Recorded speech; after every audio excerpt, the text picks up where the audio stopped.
Before the dawn of time, before stars whispered their first light, there was harmony, a celestial symphony of perfect praise. But one voice rose above the rest, brilliant, beautiful, and proud. And when that voice fell, heaven trembled. Yet few ask the question that lingers in eternity. When Lucifer fell, who took his place? Heaven once shimmered with Lucifer's radiance. He was the morning star, the light-bearer, the perfection of wisdom, the most adorned of the cherubim. Every note of praise that passed through heaven seemed to echo through him, a prism of divine glory. But pride was born in beauty. He looked upon his own reflection and saw not God's light, but his own. "But I will ascend above the stars of God," he whispered. "I will set my throne on high." And in that moment, the echo of rebellion was born. Angels who had sung together now stood divided. A third followed the light that turned to darkness. And heaven's gates shook with the cry of war, the first war ever known. Michael, the prince of heaven's armies, drew his sword of flame. He did not fight for power. He fought for order, for love, for the name of the Almighty.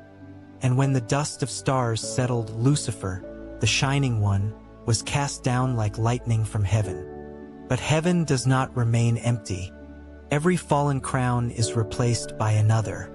Every void left by pride is filled by humility. So, who replaced Lucifer? Some say Gabriel, the messenger, stepped closer to the throne, bearing light once carried by another. Others whisper Michael, the warrior, became not just heaven's defender, but its highest guardian.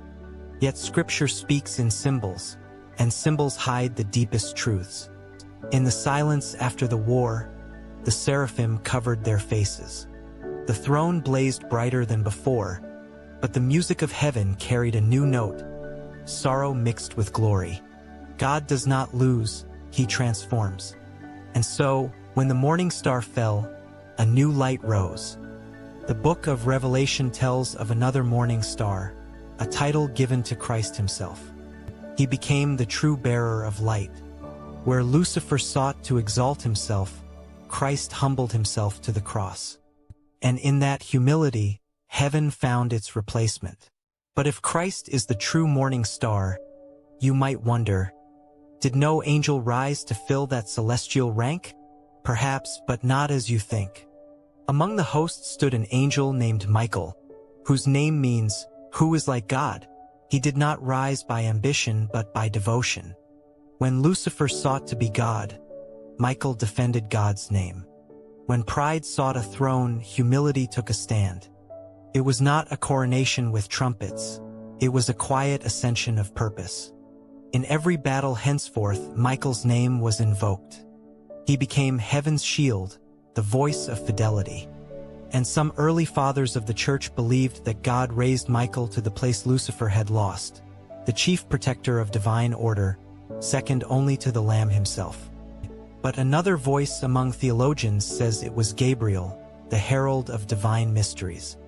When he came to Mary, announcing the birth of Christ, his words carried light once misused by Lucifer. "Hail, full of grace, the Lord is with thee." Where one angel had deceived humanity with pride, another restored hope through truth. Could it be that heaven divided the lost mantle? Michael holding the sword, Gabriel the light? In heaven's balance, perhaps no single being could bear what Lucifer destroyed. Instead, two angels shared the legacy, justice and mercy entwined. But few understood what came next. For in the book of Ezekiel, God speaks of the guardian cherub who once walked among the fiery stones. His beauty was perfect until iniquity was found in him. And when that cherub fell, another was appointed. Jewish tradition hints at an angel called Sariel, the prince of the presence. Some apocryphal writings call him the one who replaced the fallen. Sariel, whose name means command of God, became the silent watcher of divine decrees. He is not often spoken of, perhaps because humility hides where pride once boasted. Imagine that moment. Heaven's halls still echo with the memory of rebellion. Lucifer's light extinguished. The throne beside the throne stands empty. And then a new radiance, not fiery with pride, but steady with devotion. The new light kneels, not rises. He does not claim his seat, he receives it. Because in heaven, promotion is not seized. It's given. And maybe that is our own hidden battle. Each of us has a small throne of pride within. We guard it, polish it, protect it, forgetting that what makes heaven holy is surrender, not power. Lucifer fell trying to ascend. The Son of God ascended because he chose to descend. The angels who remain stand not because of their wings, but because of their humility. Through the ages, artists painted Michael triumphant, sword raised, foot upon the serpent. But few remember the quiet radiance behind him, the host that fills heaven's vault with praise, replacing every note lost in rebellion. Heaven did not shrink after the fall. It grew deeper, wiser, more radiant. Because when evil falls, grace rises higher. Even now, when the dawn breaks and the morning star shines, it reminds heaven and earth alike. Light can fall, but it can also return. Lucifer's name meant light-bearer, but that title was redeemed, not by an angel of pride, but by the humility of God himself. The throne Lucifer lost was not filled by rivalry. It was fulfilled by redemption.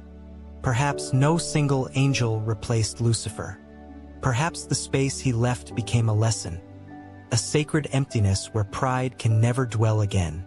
In heaven's order, every fall becomes an opening for grace. And maybe, the true replacement for Lucifer is not an angel at all, but every soul that chooses humility over pride, light over darkness, and love over the self.